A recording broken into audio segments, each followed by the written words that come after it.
معاذ ابن جبل، ان کی کنیت ابو عبد الرحمن ہے.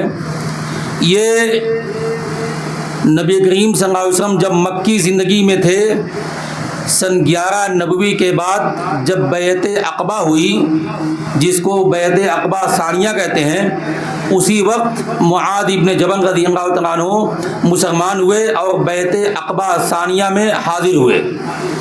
اور ان کی فضیلت کے بارے میں صحیح بخاری کی وہ بہت مشہور حدیث ہے، جس میں نبی کریم صلی اللہ علیہ وسلم نے فرمایا خذوا القرآن من اربعۃ، کہ قرآن کو 4 لوگوں سے سیکھو.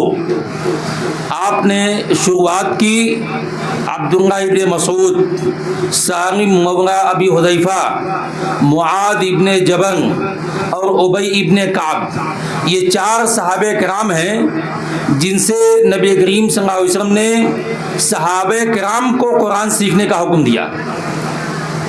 صحابہ کرام کو قرآن سیکھنے کا حکم دینا یہ اس بات کی واضح دلیل ہے کہ معاذ ابن جبل اور ان کے ساتھ جو صحابہ کرام تھے، عبداللہ ابن مسعود، سالم مولا ابی حذیفہ اور ابی ابن کعب، یہ چاروں کے چاروں قرآن کے اچھے اور بڑے قاری تھے.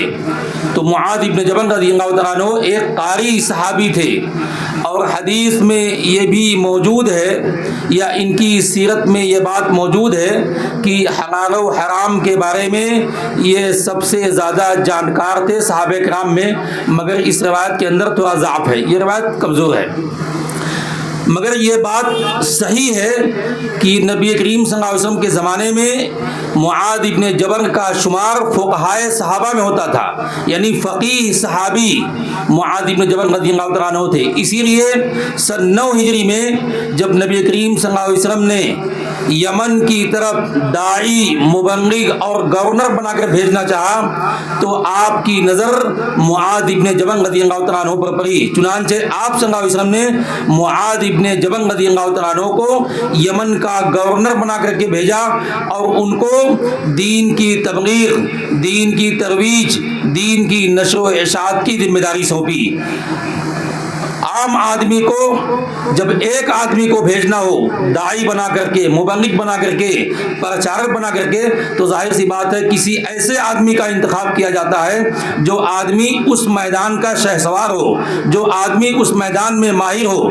تو اسی لیے اس حدیث سے پتہ چلتا ہے کہ معاذ ابن جبل رضی اللہ تعالیٰ عنہ علم میں، فقہ میں، فضل میں یہ بہت ماہر صحابی تھے. حضرات گرامی، اس کے بعد نبی کریم صلی اللہ علیہ وسلم جب ان کو وداع کر رہے تھے، جب ان کو چھوڑ رہے تھے، کہ جب یہ جا رہے تھے یمن کی طرف، تب آپ صلی اللہ علیہ وسلم مدینہ کے باہر تک ان کو چھوڑنے آئے اور کہا شاید کہ اب میری اور تمہاری ملاقات نہ ہو پائے. چنانچہ آپ نے ان کو کچھ نصیحتیں کی. اس کے بعد نبی کریم صلی اللہ علیہ وسلم کی وفات ہو گئی اور معاذ ابن جبل یمن ہی میں رہے. معاذ ابن جبل کے ساتھ ابو موسیٰ اشعری رضی اللہ تعالیٰ عنہ بھی گورنر تھے جنوب اور شمال میں.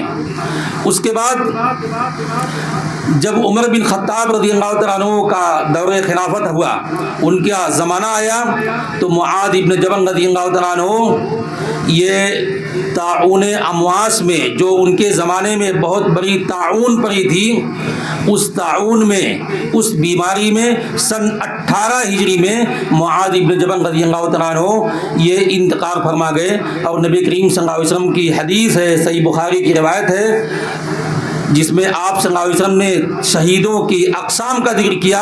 اس میں سے ایک قسم یہ بتائی والمطعون شہیدون، جو شخص طاعون کی بیماری میں مر گیا ایسا شخص شہید ہے.